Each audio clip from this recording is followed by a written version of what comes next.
The house on Miller's Hill. Everyone in the small town of Westford knew the house on Miller's Hill. It was an old, decaying mansion that had stood empty for decades, its windows dark and uninviting.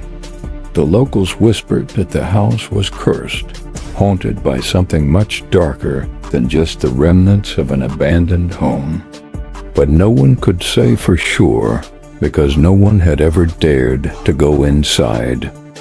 That was until Ben and his friends decided to take a dare. Ben had always been the type to seek thrills, to chase the stories that others dismissed as myths. He had heard the rumors, the stories of strange noises at night, shadows moving in the windows, and the occasional flicker of lights on the top floor. Most of all, he had heard about the family that once lived there, the Millers. The townspeople said the Millers were a strange, reclusive family whose youngest daughter, Eleanor, had gone missing under mysterious circumstances. They said her disappearance had driven her father mad, and in the weeks that followed, he was found dead in the attic, a look of pure terror frozen on his face. The house was sealed up after that. The police never found any evidence of what had happened to Eleanor.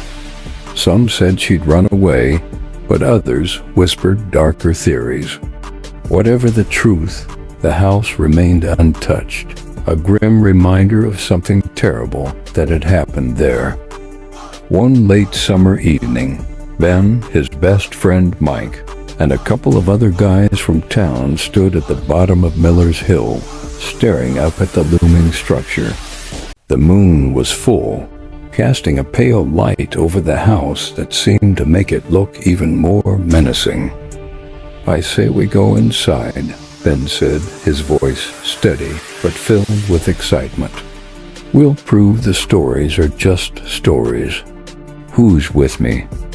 Mike hesitated, but the other guys nodded eagerly, fueled by a mixture of fear and adrenaline. They climbed the overgrown path up the hill, the sound of their footsteps swallowed by the thick trees around them. When they reached the house, it looked even more imposing up close, with the windows like dark eyes watching them. The front door, surprisingly, was not locked. It creaked open as if waiting for them to enter. Inside, the air was thick with dust and the scent of mildew. The floorboards groaned under their weight, and the faint sound of the wind whistling through the cracks made the place feel unnervingly alive. The group moved cautiously through the hallway, their flashlights dancing on the peeling wallpaper and broken furniture. "Let's check out the attic," Ben suggested, his voice tinged with excitement. "Are you sure about this?" Mike asked, his tone uneasy.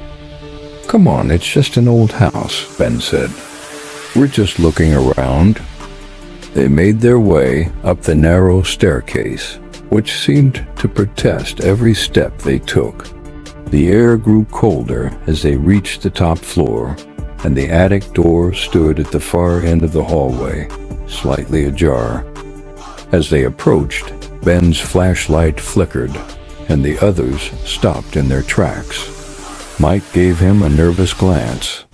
"It's just the batteries," Ben said, trying to sound confident, but his voice had a quiver to it now. They pushed the door open and stepped into the attic. It was small, cramped, filled with old trunks and dusty sheets. But what caught their attention immediately was the large, ornate mirror that stood against the far wall. Its surface was fogged, almost as though it were breathing. The glass seemed to pulse with a strange, otherworldly energy. "What the hell is this?" Mike whispered, stepping closer. Before anyone could respond, the temperature in the room dropped sharply. A wave of cold air washed over them, and the hairs on the back of their necks stood on end. Ben felt his heart race, but he tried to shrug it off. "We're fine," he said, though his voice didn't sound as convincing as before. Then the sound of a soft, distant whisper filled the room. "Did you hear that?" Mike's voice was shaky now, and the others were staring at him, wide-eyed. The whispering grew louder, more distinct. "Leave now." The voice was faint, but it was clear enough to make their blood run cold. The group stood frozen, not knowing whether to run or to investigate. But something was wrong. The air had thickened, and the temperature had dropped even further. Their breath formed clouds in the freezing air. The whispering continued, now louder, echoing in their ears. "Leave before it's too late." Suddenly the mirror began to shake. The surface rippled, as though something was moving behind it. The sound of scraping metal filled the room, and the mirror cracked, spider webbing with fissures. Ben stepped forward, his curiosity outweighing his fear, and reached out to touch the glass. As soon as his fingers brushed the surface, a violent surge of energy shot through the room, knocking him backward. He slammed into the floor, his head spinning. And then they saw it. A figure, pale, gaunt, with dark, hollow eyes, appeared in the reflection. It wasn't just a reflection, though. The figure moved. It reached out from the mirror, its fingers curling around the edges, as though trying to pull itself free. The room seemed to close in around them, the air thickening, and a guttural voice, distorted and agonized, filled the space. Asterisk, asterisk, you shouldn't have come. The friends tried to run, but the door slammed shut on its own, trapping them inside. Ben scrambled to his feet, his heart pounding in his chest. The figure was getting closer now, its face twisting in pain and rage. Its fingers scraped against the walls as it crawled toward them, its mouth opening wider and wider. Asterisk, asterisk, you belong to me now.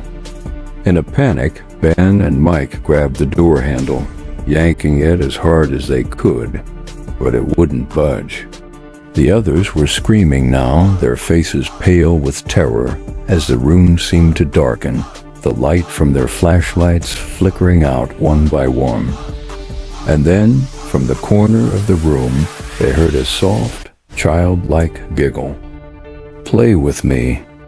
The last thing Ben saw before everything went black was the figure standing behind them, grinning. Its eyes, hollow and empty, stared into his soul. The next morning, the town awoke to the news. 4 teenagers had gone missing, and their bodies were found later that day, cold, lifeless, and completely unmarked, except for one detail. Each of them had the same expression of terror frozen on their faces, their eyes wide open, staring into the distance. And on the attic floor, near the cracked mirror, a single word was scrawled in dust: help. The house on Miller's Hill still stands today, but it remains abandoned. The locals have long since stopped speaking about it, but some of the older residents still say that if you pass by on a moonless night, you can hear whispers carried on the wind.